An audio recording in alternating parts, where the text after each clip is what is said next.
بسم اللہ الرحمن الرحیم۔ السلام علیکم۔ دبئی میں ایک مسلم لڑکا ٹیکسی ڈرائیور تھا۔ میں نے کہیں بھی جانا ہوتا تو میں اس لڑکے کو ہی فون کرتی تھی۔ ایک رات مجھے گھر جانے کے لیے کوئی ٹیکسی نہیں مل رہی تھی تو میں نے مسلم لڑکے کو فون کیا اور وہ فوراً آ گیا۔ راستے میں بہت تیز بارش ہو گئی اور میں نے اس مسلم لڑکے کو گھر بلا لیا۔ میں جیسے ہی گھر کا دروازہ بند کیا، اس مسلم لڑکے نے میرے ساتھ ایسا کام کیا کہ سن کر آپ کی روح لرز جائے گی، کیونکہ نامحرم مرد اور نامحرم عورت اگر تنہائی میں ہوں تو ان کے درمیان تیسرا صرف اور صرف شیطان ہی ہوتا ہے، اور یہ بات بالکل سچ ہے۔ ایک نامحرم مرد کے ساتھ تنہائی کے ایسے ہی لمحات جب میری زندگی میں آئے تو سب کچھ خاک ہو کر رہ گیا۔ میرا دنیا کو دیکھنے کا جو نظریہ تھا وہ بدل گیا تھا، اور اس کے بعد میری پوری زندگی بھی بدل گئی۔ بارش اس قدر تیزی سے برس رہی تھی کہ سامنے کا روڈ بھی نظر نہیں آ رہا تھا۔ میں نے ٹیکسی ڈرائیور سے کہا کہ کسی بھی طرح بس مجھے میرے گھر پہنچا دے۔ ہم جہاں موجود تھے وہاں سے میرا گھر کافی دور تھا، اور موسم کی خراب صورتحال کو دیکھتے ہوئے میں بہت زیادہ پریشان ہو گئی تھی۔ ٹیکسی ڈرائیور شاید بہت ہی بھلا انسان تھا۔ اس نے کہا، بی بی جی آپ فکر نہ کریں، آپ کو اور آپ کے گھر پہنچانا میری ذمہ داری ہے۔ اس نے بیک ویو مرر سے ایک نظر مجھ پر ڈالی اور ہم دونوں کی نظریں ملتے ہی اس نے اپنی نگاہوں کا زاویہ بدل دیا تھا۔ میں دل میں پرارتھنا کر رہی تھی کہ رات کے سپہر خیریت سے اپنے گھر پہنچ جاؤں۔ میں پچھلے 2 گھنٹے سے اپنے دفتر کے باہر کھڑی ہوئی تھی، لیکن کوئی بھی ٹیکسی ڈرائیور مجھے میرے گھر والے راستے پر لے جانے کے لیے راضی نہیں تھا، کیونکہ بارش پورے زوروں پر تھی اور موسم کا کوئی بھروسہ نہیں تھا۔ رات بھی کافی ہو چکی تھی اور اسی بات نے مجھے پوری طرح پریشان کر دیا تھا۔ مجبوراً میں نے اپنے موبائل میں سے ایک ٹیکسی ڈرائیور کا نمبر ملایا جو ایک مسلم لڑکا تھا۔ مجھے جب بھی کہیں جانا ہوتا تو میں اسے فون کر کے اپنے گھر بلا لیا کرتی تھی، اور وہ مجھے مناسب قیمت پر منزل تک پہنچا دیا کرتا تھا۔ لیکن آج میں نے موسم کی وجہ سے اسے فون نہیں ملایا تھا۔ اب جب کہ میرے پاس گھر جانے کے لیے کوئی راستہ نہیں بچا تھا تو میں نے پریشانی کے عالم میں اسے فون لگایا تھا۔ مجھے امید نہیں تھی کہ وہ اس موسم میں بھی میرے ایک فون پر میرے لیے چلا آئے گا، لیکن اس وقت میری حیرت کی انتہا نہ رہی جب اس نے کہا کہ بی بی جی آپ 15 منٹ میرا انتظار کریں، میں اپنے گھر پر ہوں اور بس آپ کے پاس آنے کے لیے نکل رہا ہوں۔ میں واقعی میں بہت زیادہ حیران تھی۔ ایک شخص جو اتنے خراب موسم میں سکون سے اپنے گھر پر ہے، وہ میری خاطر اپنا سکون چھوڑ کر کیوں آ رہا ہے؟ اتنی ٹھنڈی بارش میں میرے لیے کھڑا رہنا بھی 2 بھر ہو چکا تھا، لیکن مجبوری تھی، مجھے 15 منٹ انتظار کرنا تھا۔ قریب 20 منٹ کے بعد وہ مجھ تک پہنچ گیا تھا۔ اسے دیکھ کر میری جان میں جان آئی تھی۔ ٹیکسی میں بیٹھتے ہی میں نے سب سے پہلے اس کا شکریہ ادا کیا کہ وہ میری ایک فون کال پر چلا آیا ہے۔ وہ عاجزی سے کہنے لگا کہ اسے میری مدد کر کے خوشی ہوگی۔ میں تھوڑی دیر آنکھیں بند کر کے ٹیکسی میں بیٹھی رہی اور پھر جب آنکھیں کھولی تو میری نظریں اس پر جم گئیں۔ وہ بڑی مشکل سے اتنی تیز بارش میں ٹیکسی چلا رہا تھا۔ نہ جانے کیوں وہ میری ایک فون کال پر آ گیا تھا، جبکہ ہمارے درمیان کرائے کی بھی کوئی بات نہیں ہوئی تھی۔ یہ سوال میرے ذہن میں اٹک گیا تھا اور میں اسی سوال کے جواب کی کھوج میں اس کا چہرہ تک رہی تھی۔ آج سے پہلے بھی کئی دفعہ میں نے اسی ٹیکسی ڈرائیور کو اپنے گھر بلایا تھا۔ مجھے گھومنے پھرنے کا بہت شوق تھا۔ جب بھی کہیں جانا ہوتا تو میں اسی ڈرائیور کو فون کر دیتی۔ وہ بھلا انسان تھا جو بلا چوں چرا میرے بتائے ہوئے پتے پر مجھے لے جایا کرتا تھا۔ اس کی یہی عادت مجھے پسند تھی، اسی لیے میں اسے ہی بلانا مناسب سمجھتی تھی۔ لیکن آج جن حالات میں وہ مجھ تک آیا تھا وہ میرے لیے ناقابل یقین بات تھی۔ 15 منٹ کا سفر 35 منٹ میں طے کر کے بالآخر اس نے مجھے میرے اپارٹمنٹ تک پہنچا ہی دیا تھا۔ بارش مزید تیز ہو گئی تھی اور اب تو بالکل بھی کچھ بھی دکھائی نہیں دے رہا تھا، بلکہ طوفانی ہواؤں کی وجہ سے درخت بری طرح لہرا رہے تھے۔ وہ مجھے چھوڑ کر واپس جانے کے لیے پلٹا تو کسی خیال کے تحت میں نے اسے آواز دے ڈالی۔ وہ جو گاڑی کو سٹارٹ کرنے کی کوشش کر رہا تھا چونک کر میری طرف دیکھنے لگا، کیونکہ میں اسے کرایہ بھی ادا کر چکی تھی۔ میں نے مسکرا کر کہا کہ اتنی تیز بارش ہے اور شاید تمہاری گاڑی بھی سٹارٹ نہیں ہو رہی، اس لیے آج رات تم میرے اپارٹمنٹ میں ہی رک جاؤ۔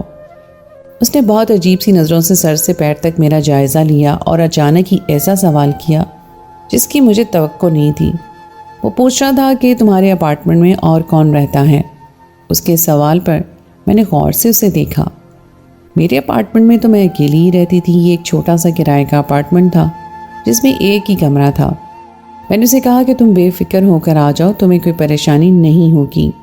نہ جانے وہ مجھے دیکھتے ہوئے کیا سوچنے لگا، اور پھر گاڑی بند کر کے اتر آیا اور میرے پیچھے پیچھے چل دیا۔ میرا اپارٹمنٹ 14ویں منزل پر تھا۔ ہم دونوں لفٹ میں سوار ہوئے اور سیدھا اپارٹمنٹ میں آ گئے۔ وہ سارا راستہ بھی خاموش تھا۔ اپارٹمنٹ میں آ کر میں نے اسے بیٹھنے کے لیے کرسی دی اور خود دروازہ بند کر کے ہیٹر آن کر دیا۔ اپارٹمنٹ چھوٹا تھا اس لیے فوراً ہی گرم ہو گیا۔ میرے کپڑے بارش میں پوری طرح بھیگ چکے تھے اور مجھے حد سے زیادہ ٹھنڈ لگ رہی تھی۔ وہ مسلم لڑکا سر جھکائے بیٹھا تھا جیسے کسی گہری سوچ میں ہو، اور پھر اچانک ہی ہم دونوں کے درمیان کچھ ایسا ہوا کہ جسے سن کر آپ کانپ اٹھیں گے۔ 2 گھنٹے وہ میرے ساتھ اپارٹمنٹ میں رہا اور اس کے بعد مجھ پر چادر ڈالتا ہوا وہ مجھے چھوڑ کر اپارٹمنٹ سے نکل کر چلا گیا تھا۔ لیکن یہ 2 گھنٹے میری پوری زندگی کو بدل چکے تھے۔ میں تکیے پہ لیٹی زاروں قطار رو رہی تھی۔ جو کچھ بھی ہوا تھا وہ پوری طرح غلط تھا اور اسی لیے میں ٹوٹ گئی تھی۔ میرے کپڑے بستر سے نیچے پڑے ہوئے تھے، میں چادر میں لپٹی ہوئی تھی اور اپنا سب کچھ گنوا چکی تھی۔ یوں روتے روتے شاید صبح ہو گئی تھی، لیکن بارش کی شدت میں کوئی کمی نہیں آئی تھی۔ میں کھڑکی کی طرف دیکھتے ہوئے اپنا گزرا ہوا ماضی یاد کرنے لگی، جو کہ بہت ہی مشکل تھا، اور اتنی مشکلوں کے بعد اب میری زندگی میں کچھ ٹھہراؤ آیا تھا۔ لیکن بیتی ہوئی رات نے ایک دفعہ پھر سب کچھ تہس نہس کر دیا تھا۔ میرا نام پوجا تھا اور میرا تعلق بھارت کے شہر گجرات سے تھا۔ میں بہت زیادہ خوبصورت تھی اور اپنی خوبصورتی پر مجھے بڑا ناز تھا۔ میں اپنے والدین کی اکلوتی بیٹی تھی اور پیسے کی بھی کوئی کمی نہیں تھی، اور اسی بات نے مجھے گھمنڈی بنا دیا تھا۔ میں صرف 14 سال کی تھی اور 9ویں جماعت کی طالبہ تھی کہ جب ہی مجھے میری کلاس کے ایک مسلم لڑکے سے محبت ہو گئی۔ وہ بہت ہی خوش اخلاق تھا، ہر ایک سے اچھی طرح بات کرتا، سب کی مدد کرتا۔ کلاس کی دوسری لڑکیوں کی طرح وہ مجھ سے بھی بہت اچھے سے پیش آتا اور کبھی ہندو اور مسلم کا فرق نہ جتاتا۔ آہستہ آہستہ مجھے اس سے محبت ہونے لگی اور پھر ایک دن میں نے اسے اپنی اس محبت کا اظہار کر دیا۔ میری بات سن کر اس کے چہرے پر ایک دھیمی سی مسکراہٹ آ گئی اور ہماری محبت کا سلسلہ چل پڑا۔ دن یوں ہی مہینوں میں بدلتے رہے اور ہم محبت کے نام پر ایک دوسرے کی جنسی خواہشات پوری کرنے لگے۔ 14 سال کی عمر میں ہی میں اپنا سب کچھ گنوا کر سلیم کی ہو چکی تھی، اور سلیم نے مجھ سے وعدہ کیا تھا کہ وہ میرے لیے دنیا سے لڑ جائے گا لیکن کبھی مجھے تنہا نہیں چھوڑے گا۔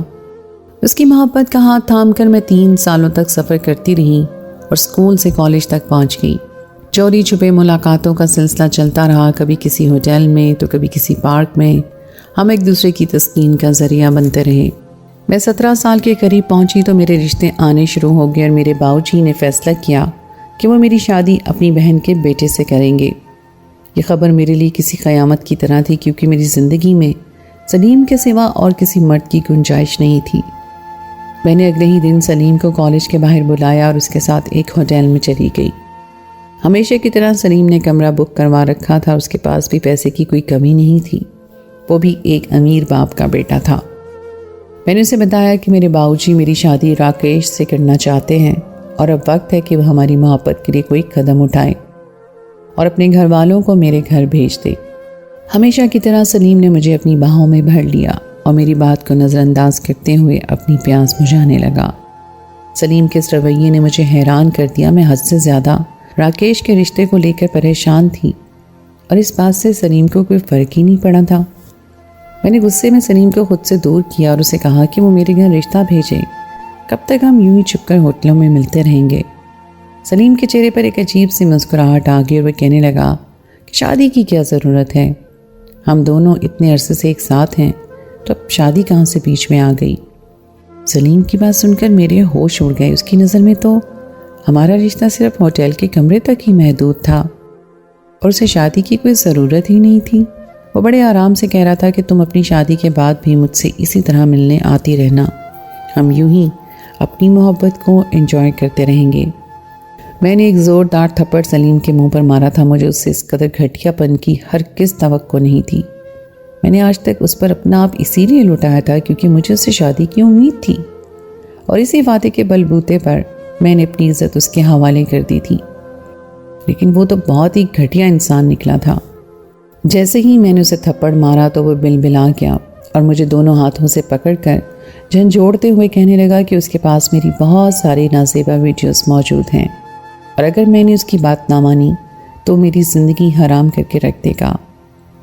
اس نے اپنی جیب سے اپنا موبائل فون نکالا اور مجھے میری اور تمام ویڈیوز دکھانے لگا، جب میں اپنی مرضی سے اس کے ہاتھوں کھلونا بنی ہوئی تھی۔ میں سوچ بھی نہیں سکتی تھی کہ ہر ملاقات میں اس نے میری ایسی بہت سی ویڈیوز بنا رکھی ہیں جس کے بلبوتے پر وہ ساری زندگی میرے ساتھ یوں ہی رنگ رلیاں منانا چاہتا ہے۔ مجھے کچھ بھی سمجھ نہیں آ رہا تھا اور میں الٹے قدموں دوڑتی ہوئی ہوٹل سے باہر نکل آئی تھی۔ میں روتے دھوتے کس طرح اپنے گھر پہنچی مجھے کچھ ہوش نہیں تھا۔ میرے گھر والے میری حالت دیکھ کر گھبرا گئے تھے کیونکہ میرے پاس تو انہیں بھی بتانے کے لیے کچھ نہیں تھا۔ 2 دن تک میں اپنے کمرے میں بند رہی، لیکن ان 2 دنوں میں سلیم نے فون کر کے میرا جینا حرام کر دیا تھا۔ وہ بار بار مجھ سے ملنے کی خواہش کا اظہار کر رہا تھا۔ میں اچھی طرح جانتی تھی کہ وہ مجھے ملنے کے لیے کیوں بلا رہا ہے۔ اب میں اس کے لیے صرف ایک ایسی شراب تھی جس کے ذریعے وہ اپنی پیاس بجھانا چاہتا تھا۔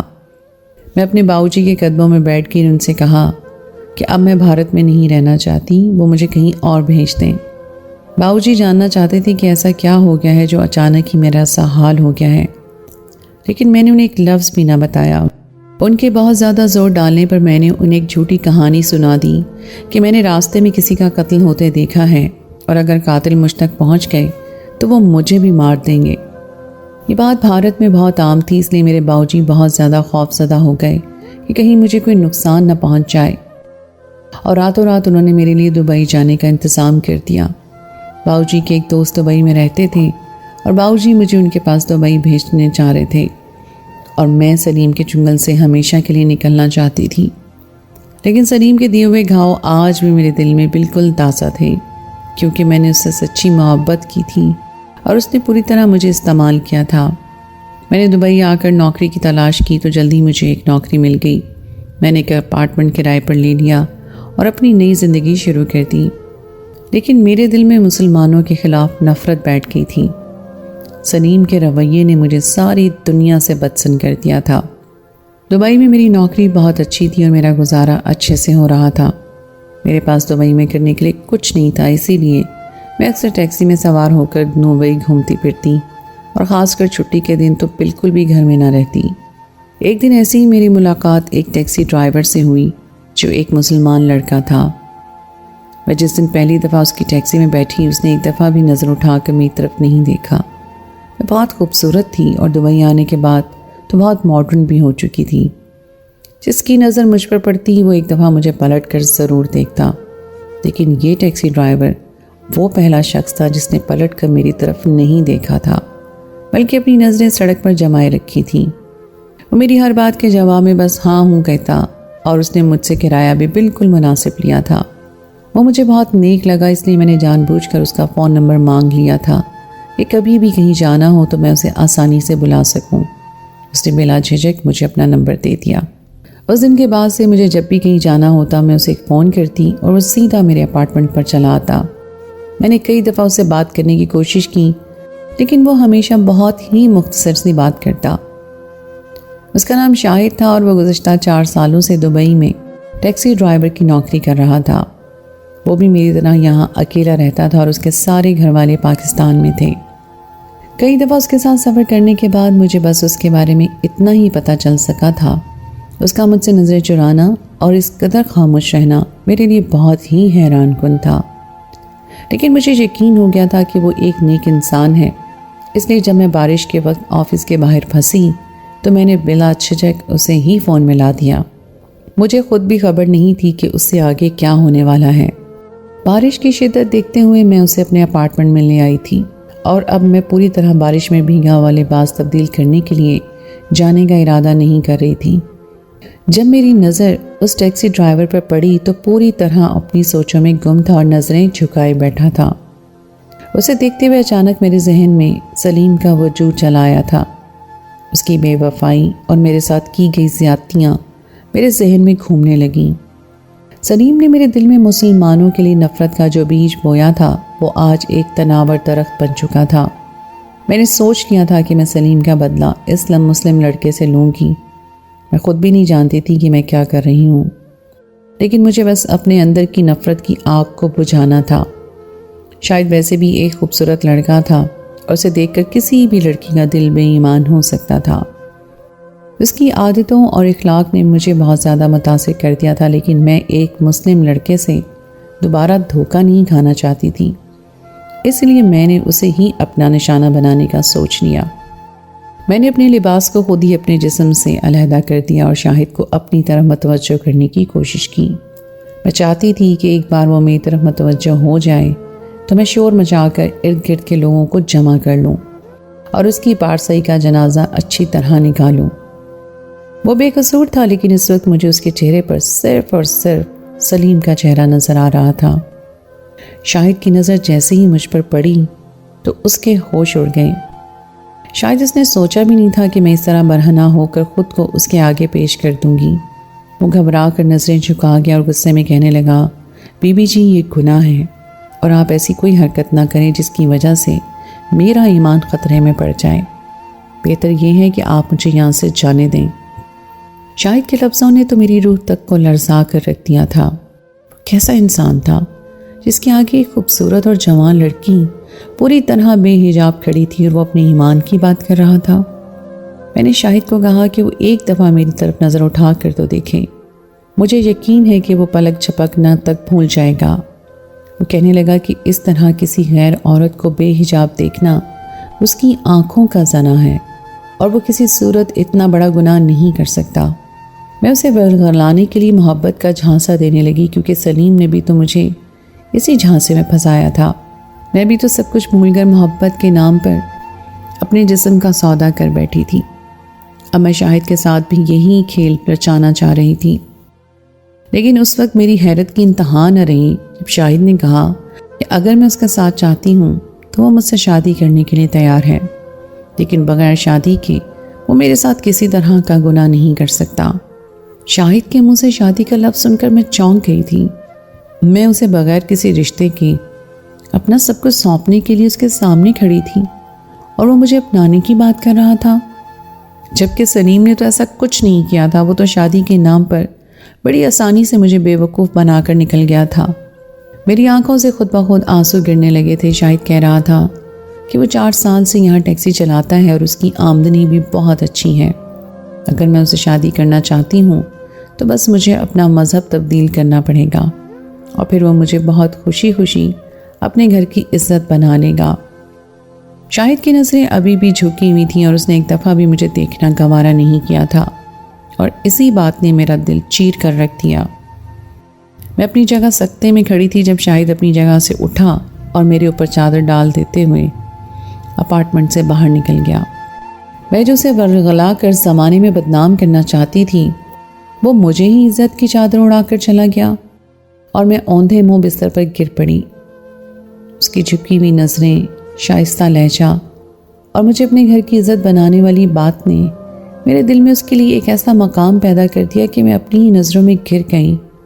5 انگلیاں برابر نہیں ہوتی، اور اس بات کی سمجھ آج مجھے اچھی طرح آ گئی تھی کہ ہر مسلمان ایک جیسا نہیں ہوتا اور ہر انسان برا نہیں ہوتا۔